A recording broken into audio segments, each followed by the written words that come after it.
Vasectomy is a procedure that men can undergo for permanent birth control. I'm Dr. Benjamin Hendin. I'm a urologist with Kelsey-Seybold Clinic, and I just celebrated my 17th anniversary with Kelsey.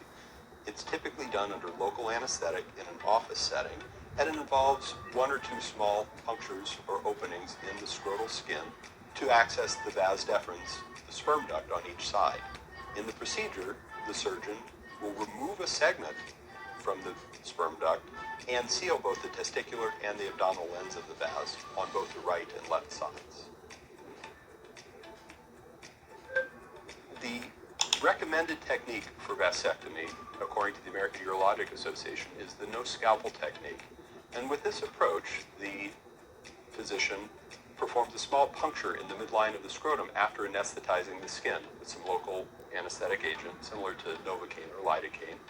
And a segment of the vas deferens sperm duct is removed from each side, sealing the testicular and the abdominal ends of each vas. In preparation for a vasectomy, first it's important to have a consultation usually with the person who will be performing the procedure.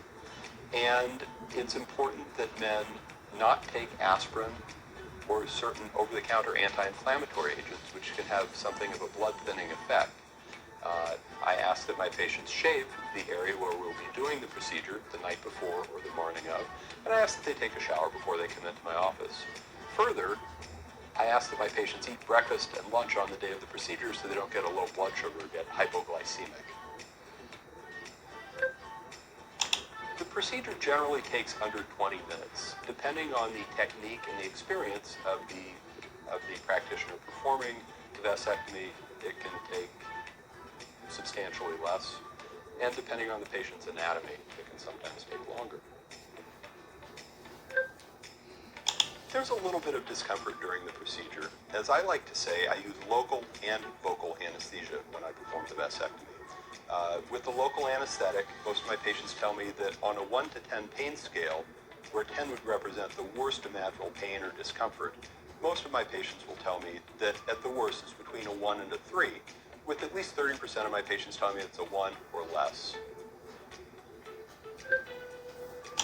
I tell my patients that they can expect to have a little bit of bruising, a little bit of mild swelling, perhaps a little bit of a mild aching sensation. It should be very minimal, and it should not be to a worrisome extent. Following the vasectomy, men should generally wear a small dressing pad on top of the skin site where the procedure was performed, with ice packs on and off for 24 to 48 hours. They may shower 2 days following the procedure, but I ask that my patients not immerse underwater, not soak in a bathtub, hot tub, or swimming pool for about 2 weeks. Men should abstain from sexual activity for at least 1 week after the procedure, and then can resume sexual activity but need to use another form of birth control. I advise my patients to put a pillow in their lap when they're sitting down for at least a week or 2 after the procedure if there's any possibility of children or small pets jumping or bouncing on their laps. Men should abstain from sexual activity, including ejaculation, for at least 1 week following the vasectomy procedure, after which, if they are pain-free, they may resume sexual activity.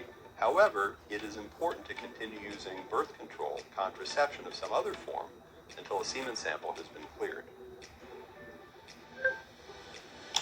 So, if one thinks of the vasectomy as performing sort of a roadblock, there could still be some traffic beyond the roadblock. So a man needs to wait a sufficient amount of time, at least 2 months, and allow for a certain amount of flow, at least 20 ejaculations, before collecting a semen sample that can be brought straight to the laboratory. The American Urologic Association cites an unexpected pregnancy rate of 1 in 2,000 couples after a man has undergone vasectomy and had the semen sample cleared. This is obviously very uncommon.